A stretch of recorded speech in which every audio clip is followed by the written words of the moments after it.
Bugun O'zbekiston qahramoni xalq shoiri Erkin Vohidov tavallud topgan kun.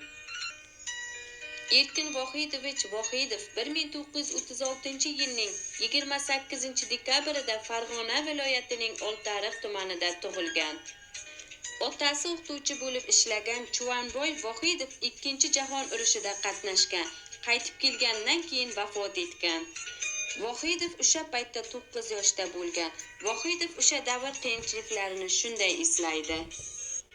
Otam frontda ekanida onam qishloq kengashida kotiba bo'lib ishlar. Qiyinchilik bilan kun kechirar edik. Jo'xori poyasini shimib tilimni qonatganim, bolalarga qo'shilib kunjara yeganim uchun onam yuzimga shapaloq urgani va o'zi kechgacha yig'laganini unutmayman.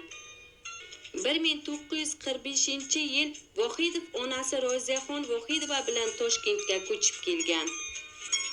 Onasi ham ko'p o'tmay olamdan o'tgan. Erkin Vohidov tog'asi Karimboy Sohiboyev qo'lida katta bo'lgan. Vohidovning she'riyatga bo'lgan qiziqishini tog'asi uyg'otgan. Vohidov tog'asi haqida shunday deydi: Tog'am kasbi yurist bo'lsa ham adabiyot va san'atga qiziqqan, she'riyatning nozik tushunadigan kishi edi. Erkin Vohidov 1960-yil Toshkent davlat universitetining hozirgi O'zbekiston Milliy universitetini filologiya fakultetini tamomlagan. So'ngra turli nashriyot va gazeta-jurnallarda ishlagan.